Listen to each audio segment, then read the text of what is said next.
George said, now we're going to be moving to the round table. I want to invite all our speakers for the day, just for a recap on what we've discussed in the morning, go over some more questions. And it looks like they'll be coming on live now using videos, and we really much appreciate that. Thank you ever so much. I'll hand back to you, George, to coordinate. Thank you.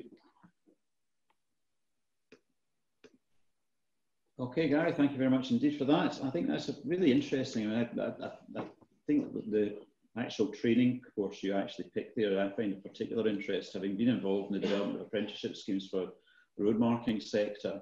And we used to get Meon to traipse all the way up to Lincolnshire to deliver training on spray machines and the likes of that. That actually modern training requires the candidates to be able to dip in and dip out and refresh their knowledge and everything like that. So having these videos online and everything, it becomes much more accessible. Anyway, thank you, Mark, for joining us. Now to move to our round table, and we've had some really interesting discussions, and I think as we keep on coming back to the fact that there seems to be a tremendous amount of overlap across the area, and that's absolutely fully to be expected, because at the end of the day we're about integrated delivery, we're not about compartmentalisation, although sometimes we do seem to find ourselves getting popped into those compartments. There's been a theme to some questions, and I want to start off looking at the sort of broader industry issues and then start to drill down into some of those issues that have been raised and where they sort of cross-reference. And one of the things to start off with was we're being promised, although we've yet to see the colour of the money, I think, in terms of long-term investment, but we are being promised a significant uplift in public expenditure, and the autumn statement should confirm that.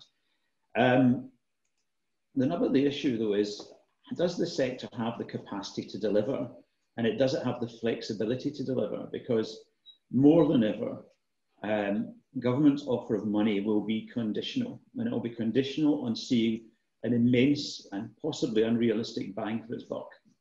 It will want to see outcomes, it won't want to see excuses, and quite frankly, if we don't succeed at first, we won't get the opportunity to say, oh, we'll try better the next time. So I'd really like to hear people's view in terms of, does the sector have the capacity to deliver on significant increases in investment? Does it have the flexibility to be able to deliver?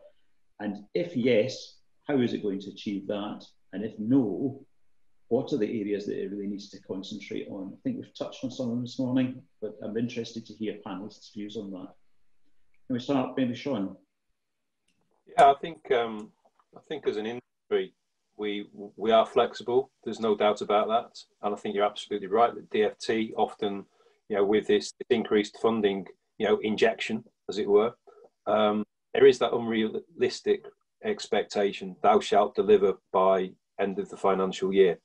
I think the industry can flex if it's got enough time and if it's got enough interaction and involvement to actually plan. I think we need to get away from this knee-jerk reaction in terms of, the injection of funding. I think, we've all heard of the Mad March systems as far as the budget allocations. Suddenly we found some money, we need to spend it in year. We're talking about, and we have talked about, with DFT beforehand, about a single pot of money. This issue of revenue and capital budgets, this is my personal opinion, but I'll be out there, it's a little bit of a nonsense, to be honest, because at the end of the day, it's a pot of money, and if we can plan our budgets more effectively and efficiently, the flexibility is there. We've got to realise that the industry is limited in the number of resources in terms of, tier 1 and SMEs, but if we can plan it so that we can do it in an appropriate way, everyone will be able to deliver what they need to do. They might not get it in week 1 when they need it or want it, but it will be delivered. And I think that level of investment has got to come with that sensible approach in terms of timing and not just expect everything else to be dropped and deliver things very quickly. An interesting point. I mean, Dom, in your level of engagement with the DFT and hopefully beyond just civil servants and sort of feeling for the zeitgeist, do you think that the government's going to accept that it can't have everything within a financial year? It needs to show a bit more flexibility. I know DFT civil servants have, in the last few years, shown an immense amount of creativity when it's come to some of the funding pots. But what do you think is the longer term approach to that? Do you think government are going to be still very rigid? I definitely think the civil service want to provide longer funding pots. They realise only too well the problems of short-term funding, the problems of feast and famine. There's inefficiencies attached to that, which means it's harder for them to go back to Treasury to get more money. They would love to be able to give local authorities a 5-year plan, give them, the opportunity to get on with it, to prove greater efficiencies and achieve greater outcomes, and then they can go back to Treasury and say, "We told you so." These guys know what they're doing, and they do. Whether politicians and Treasury feel the same way, I'm not sure. The problem with highways, I think, is it is quite an easy tap for government to turn off, or they think it is, and we need to make the case that that is a mistake, that we are going to be generating extra value for them if they give us a medium to long-term financial plan. And we really need to push. I mean, it's been 5 years now since Highways England were given a road investment strategy. And I think the sector itself needs to push a little bit harder, raise our voices a little bit louder, and say 98% of the network does not have a proper financial plan to support it. This is a grave error of government, and we all agree that we need one. And I think maybe we can reflect on there of actually the success of some of the aspects of Highways England and the deliverables that they have produced show that with a formal structure, actually you can deliver change, and perhaps deliver change whilst there's disruption on smart motorways and the likes of that. Actually, it's not been the substantial dislocation that maybe some would have expected. I just wanted George to add to that, with Rufus's experience across many sectors from an environmental aspect. What would you think is the general perception of the highway sector in terms of the subjects we've been talking about, Rufus?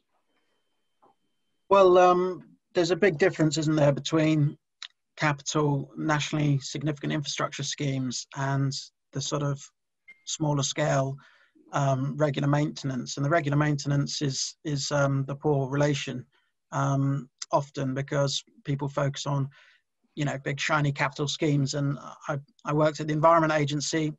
You saw the same thing there for flood defence schemes. The mayor or the politician wants to come out and cut the ribbon on the beautiful new multi-million-pound scheme. They don't want to fund the long-term asset and maintenance of thousands of structures that maintain drainage and flooding. So I think the issue is, don't want to use the word sexy, but maintenance isn't sexy, but it's critical. And so, yeah, longer term funding, getting better control over getting the right proportion between capital and maintenance or operation and new schemes. But also pushing down on those maintenance costs by, when you're looking at the capital schemes, does the capital include the full life maintenance of the scheme? How is procurement driving down low maintenance solutions?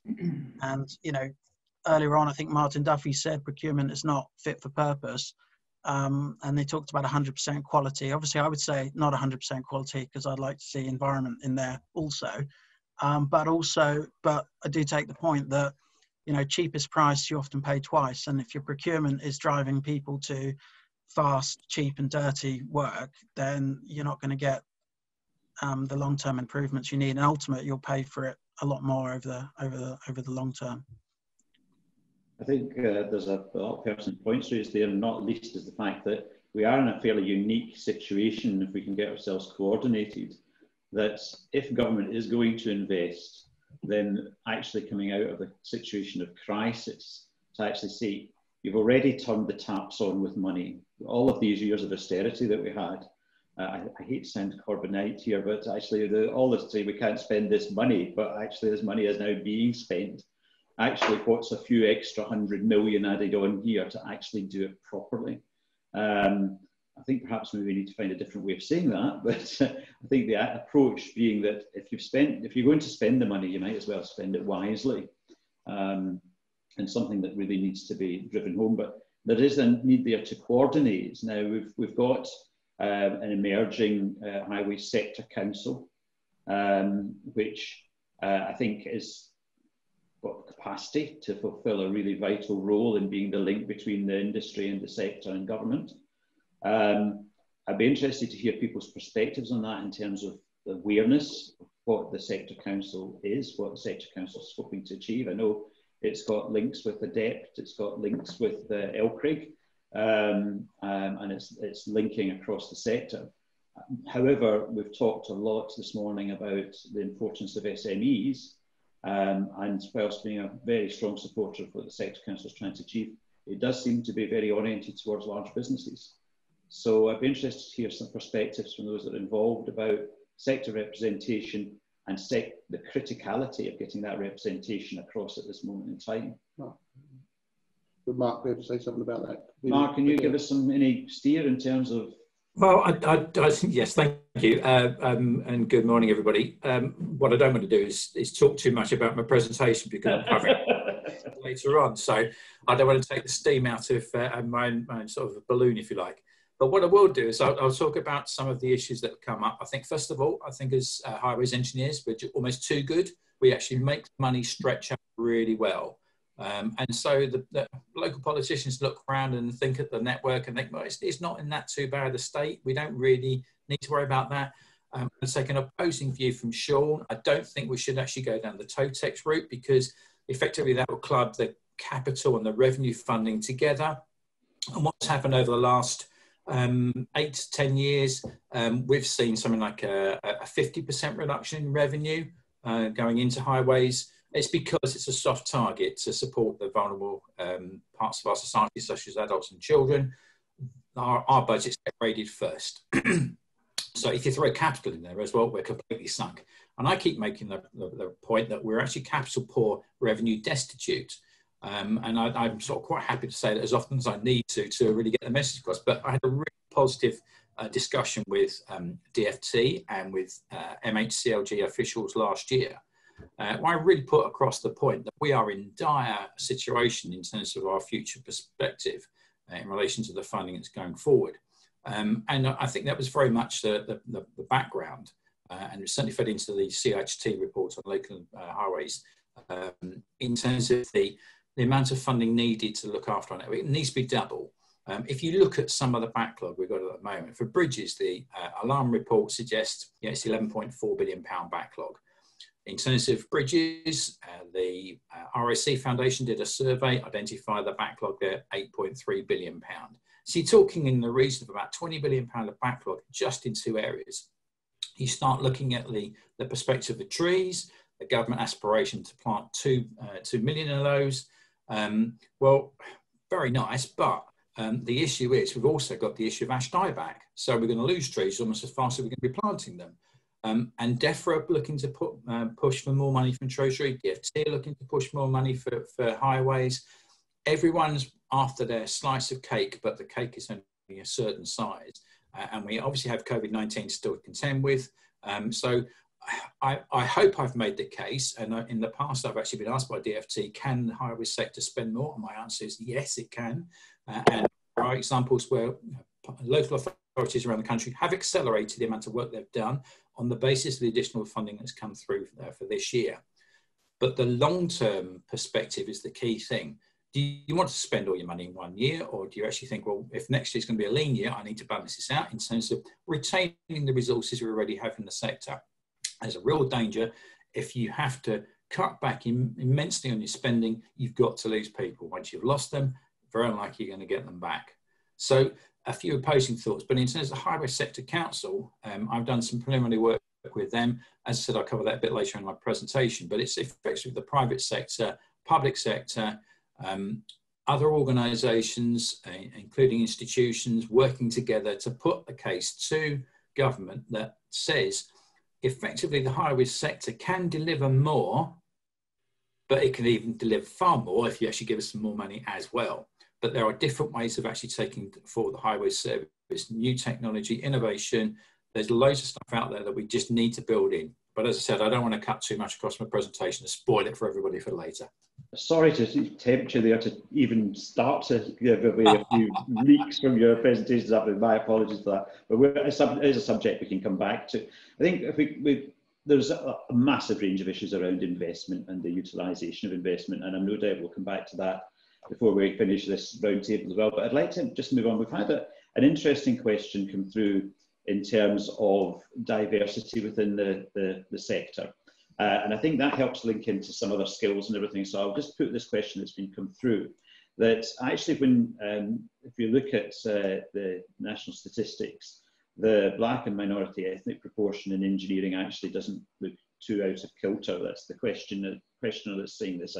I don't have that data to hand, to be honest with you, so I don't know how accurate that is. But if the proportion of black and minority ethnic engineers are not out of proportion with the overall population, but in gender terms, it's totally skewed, where only 10% engineers in the highway sector against 50% of the population. And the question is it really down to unconscious bias, or are there more fundamental blockages in the industry that aren't being recognised or addressed? And I'd be interested to hear people's views on that, because that does lead into how we actually start to get different skill set in the industry as well. So is there more fundamental blockages in the industry than just unconscious bias? Richard, do you got a view? I mean, I think it starts with gender stereotypes in a very, very early age. You know, I'm not a sort of a person who's got a lot of skills in that particular area, but well, from that perception of the school kids at 7 or 8, I mean, the perception of engineers is that they are what they are.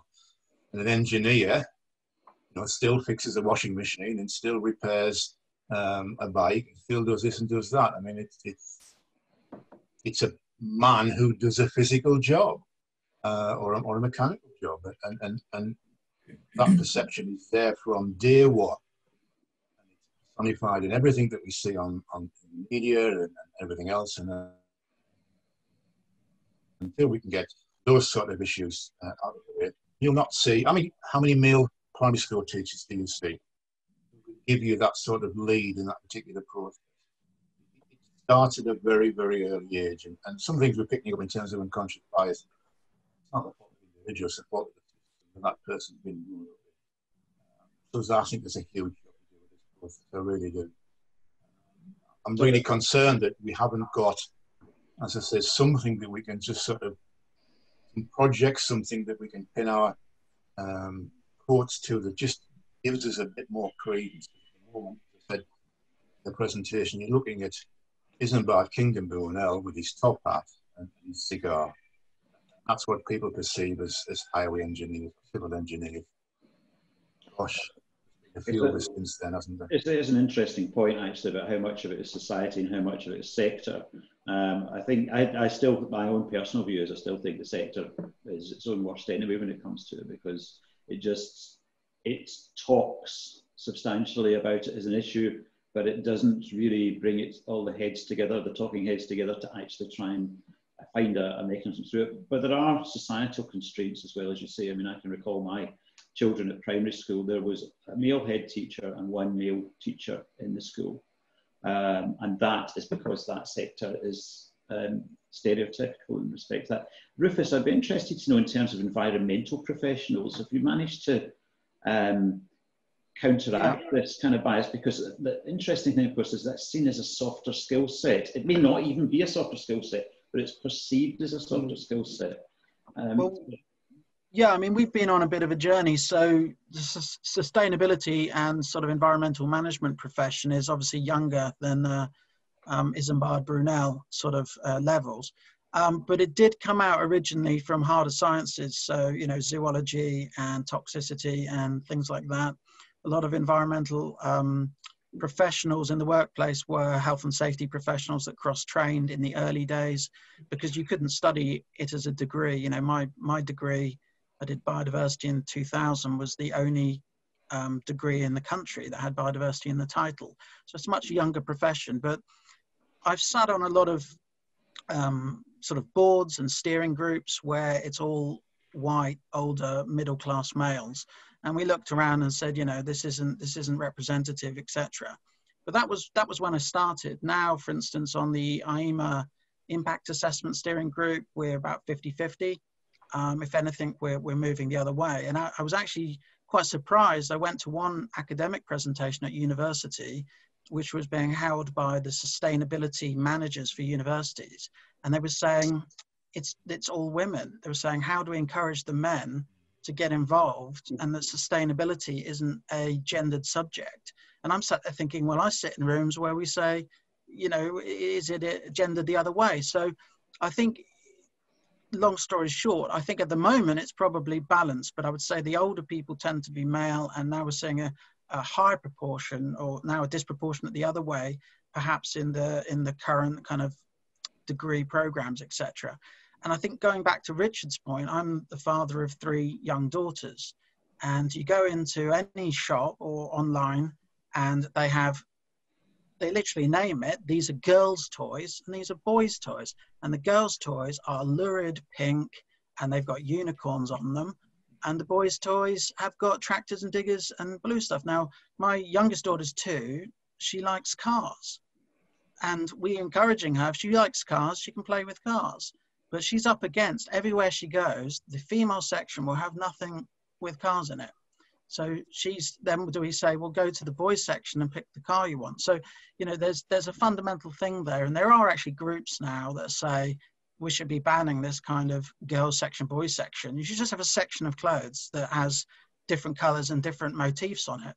And you take what you want, you know. If you want to wear green, wear green. It's an interesting perspective. I perceive a problem in the Howard household in a few years' time when she wants a 5-litre Ford Mustang. Yeah, as long as I can keep her away from the motorbikes, I'll be happy. The environmental implications could be devastating. Just one general point. I just think you were talking about diversity. When we look at our screen. Yes, exactly. Exactly. And it's an interesting point, because when we were scoping out the event and we were trying to get a bit more balance, and we genuinely struggled to actually pick out expertise, senior expertise within organisations. IEMA was actually the exception in respect to that, and we spoke extensively with Sarah, but she felt apologies. that the portfolio was more aligned with what we were discussing. But I think it's a very pertinent point. I should say that all of our attendees were polite enough not to raise it, Richard, but there we go. But to the contrary, actually the questions that have come forward even today have come forward from the fairer generation. A lot of the questions have certainly come from which is appreciated and noted. It's very good. We're probably drawing on them in future events. So I think the issue is that it just takes time for this to filter through. You know, I can remember 10 years ago sitting on an adept engineering board and being surrounded by people much as ourselves on this panel. But now I look around the engineering board and there's a female contingent, and it's growing. It takes time for that to filter through. And equally, in terms of diversity in different areas, that will take time. But equally, you've got to look at some of the locations where people work. You know, I'm down from Suffolk. There isn't a huge amount of diversity down in Suffolk in terms of people who are actually coming through in any type of work. So why would you expect it to suddenly pervade through into the engineering or highway sector? It's not going to happen if people don't live there. So I think you've got to take a more balanced perspective on this. I think the change is happening. It just happens to be gradual, and we have to be patient. I think if there is investment coming, that's where the opportunity lies. Because at the end of the day, people will protect what they have. And if you've got a shrinking or pressurised environment and economy, if you take the highway sector as an economy in its own right, then people will protect their own interests. It's a perfectly natural response. So hopefully with a level of growth, that actually gives an opportunity for people to encourage others into the sector and encourage that development. And actually, we try and move seamlessly onto the next point, which was around areas of social value. A big part of Build Back Better, as we've conceived it for the discussion today, is around actually the social value that is engendered by better maintained highways. So that's whether that's environmental value, whether it's economic value, whether it's social cohesion. And I'm interested to take people's perception of social value, because certainly from previous work that I have done, I think social value, measuring social value is immensely important. However, there are so many different definitions and different quantums of how people measure social value, and it's often driven by political expectations within local authorities. I'd be interested to hear people's views in respect to social value and how we can actually create commonalities in social value so that we can actually compare impact across sectors and impact across geographical areas. So I don't know, has anyone got any particular experience in respect to those elements of social value? I think there's different definitions of what social value is. And, you know, we talk about in procurement about, you know, making sure that our partner that we're going to sign up to potentially for 8-10 years has got the same social values as ourselves. So what does that actually mean? Does it mean, you know, providing apprenticeship opportunities? Does it mean that working a lot more with schools?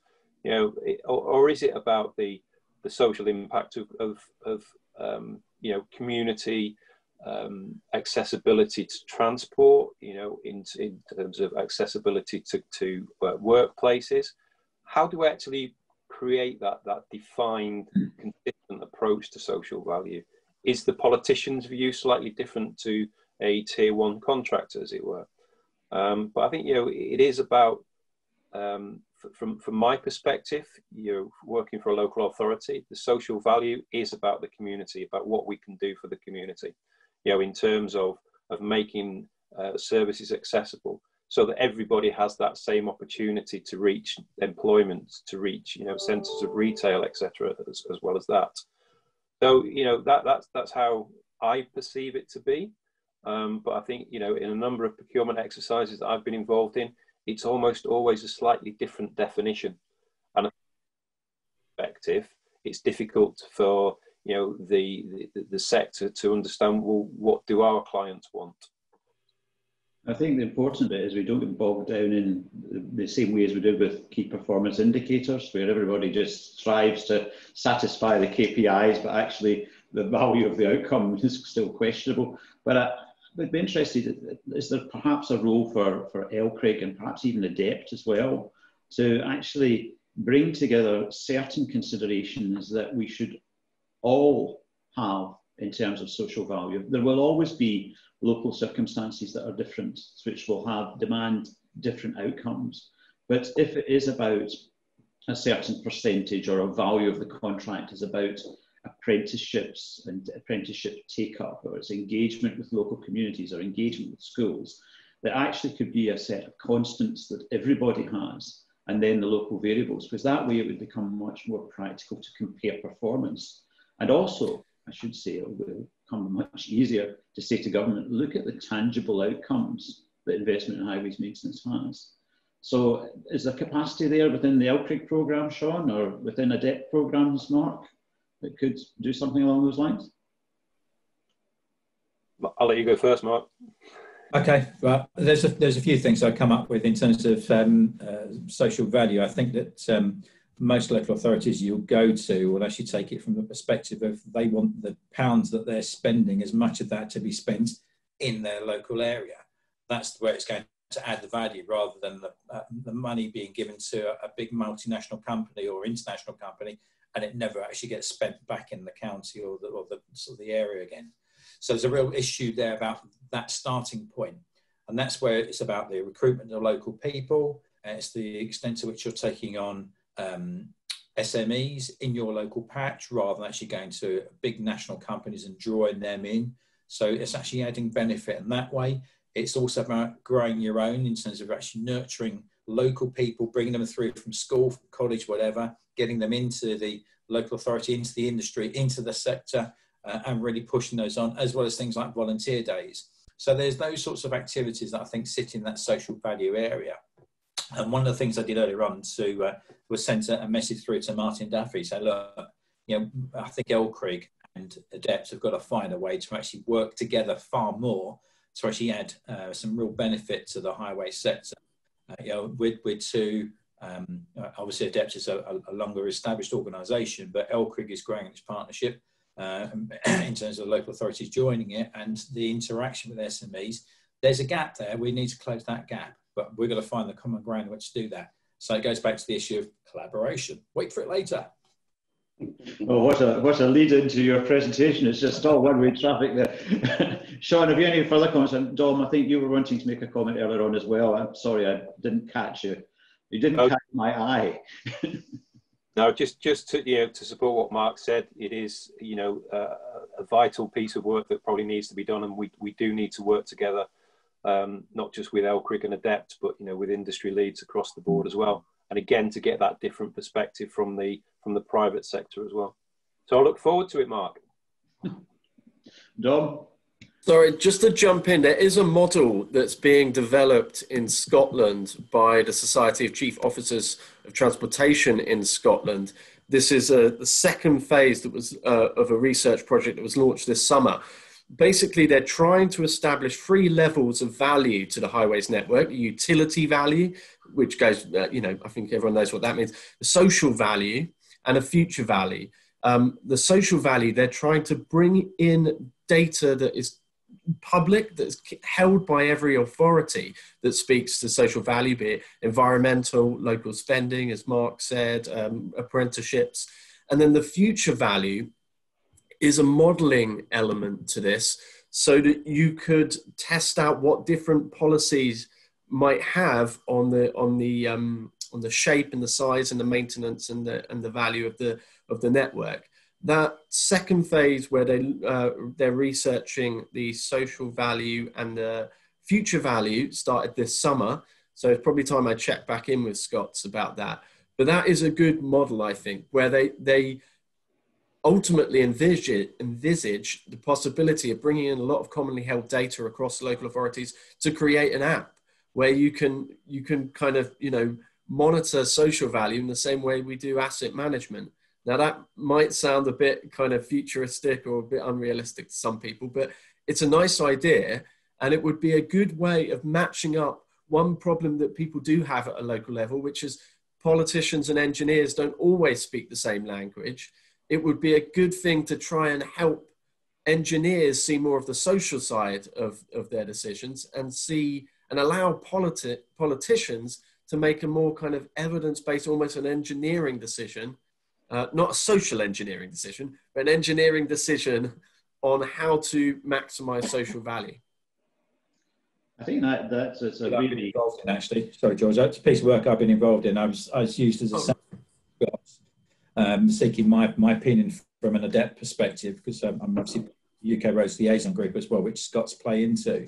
It was an interesting piece of work. The one thing that I was concerned about, and so are they, is the financial side of it overshadowing the rest of the positive work that could potentially come out of this. So that real focus in on the social value element, absolutely key, rather than it turning into some sort of scoring board in terms of a table approach to sort of who can offer the best value.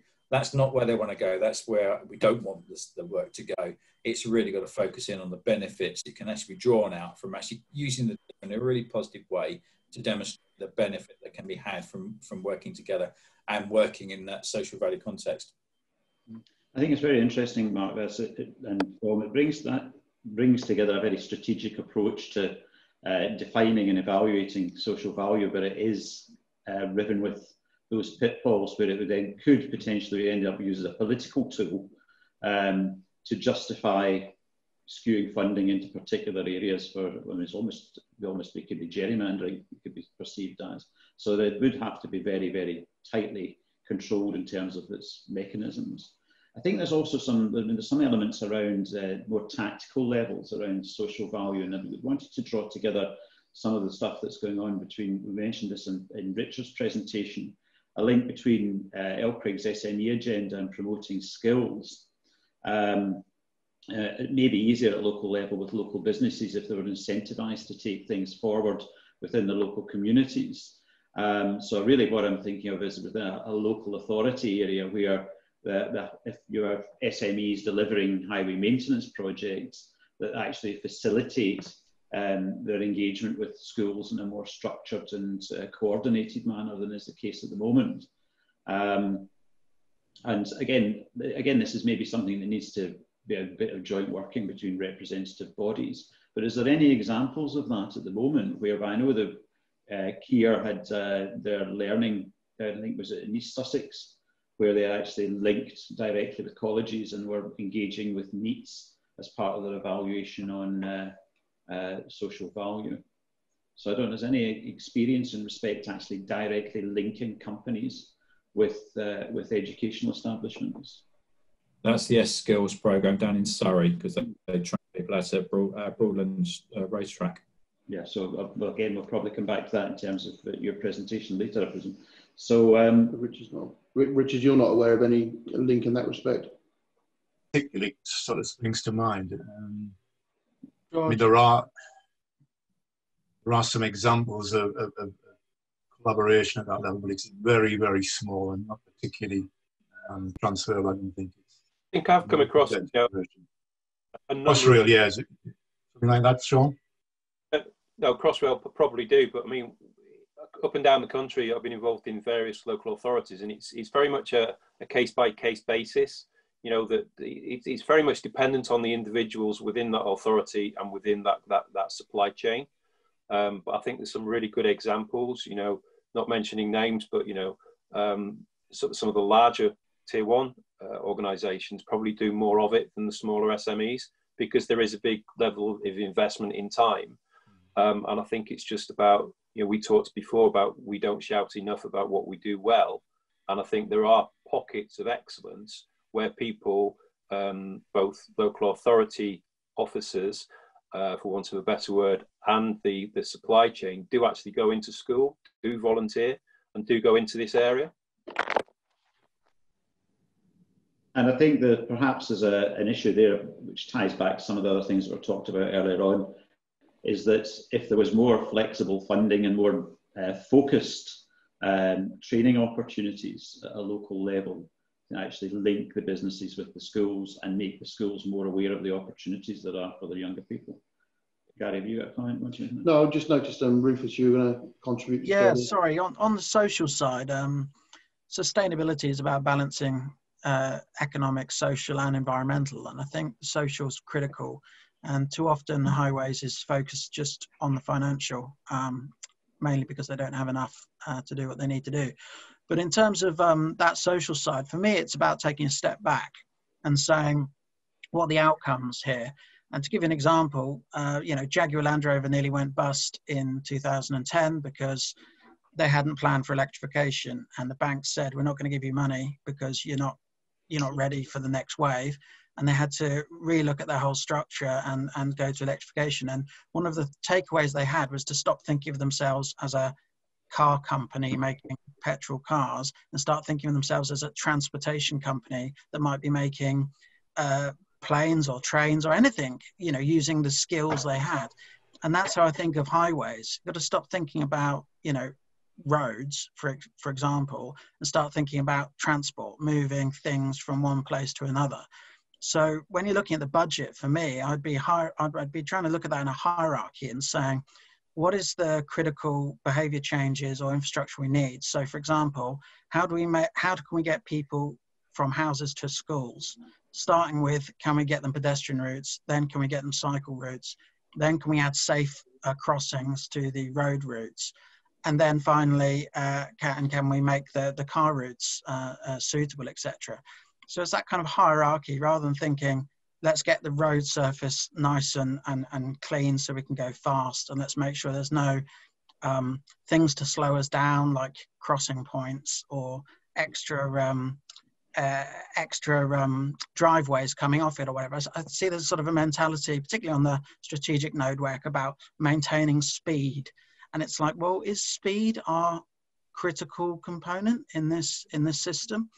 From a social point of view, it's probably not. So yeah, for me, highways should be, how do we get people to schools, to hospitals, to places of work, to multimodal, active travel, etc. And then what's the role of highways within that? Rather than thinking, you know, in the way of, to a man with a hammer, everything's a nail. I often joke that, you know, to a highways engineer, the solution is a nice highway.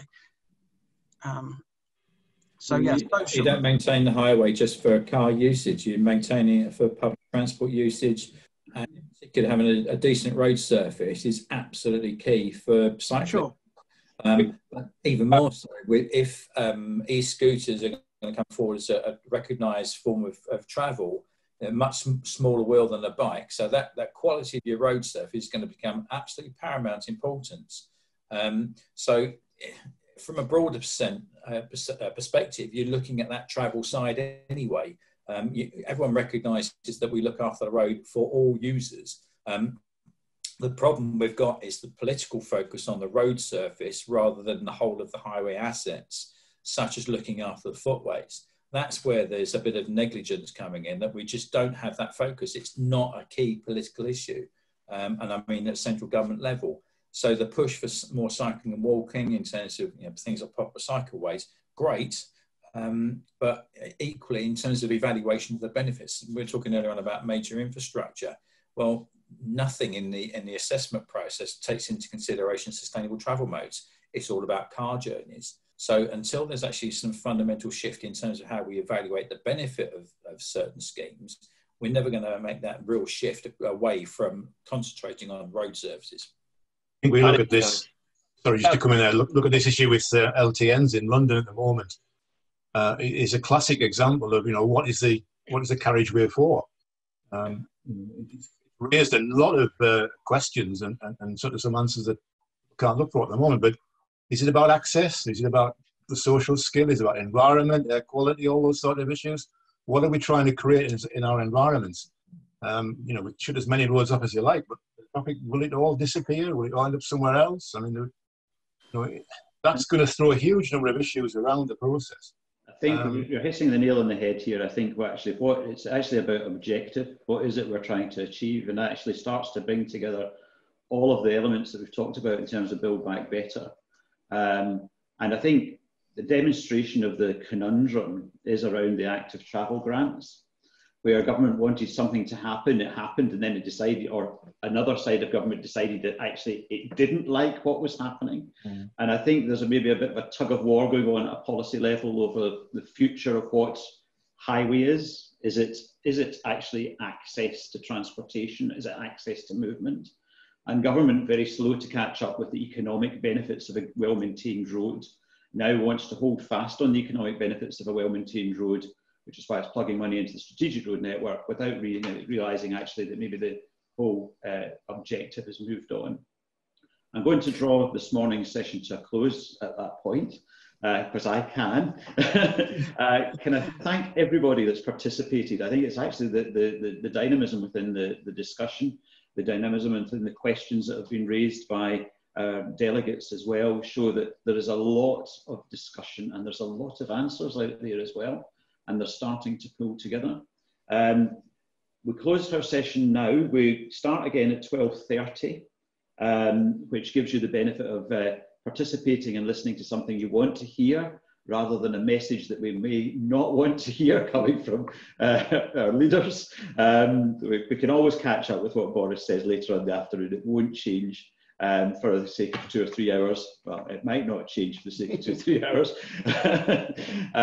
So if I could ask you all, well, thank you all for your participation this morning, both delegates and our guests. And we'll be back online, or we'll be staying online actually, I think, so we've got some background demonstrations and information for those that want to watch that. And we'll be back with our discussion sessions kicking off at 12:30. So thank you for those that cannot come back this afternoon. Sean in particular, I know you've got an audit meeting this afternoon. I appreciate you must know your audit report inside out to be able to give us the time you give us this morning. So thank you very much for that. I think everybody else is staying with us for the afternoon.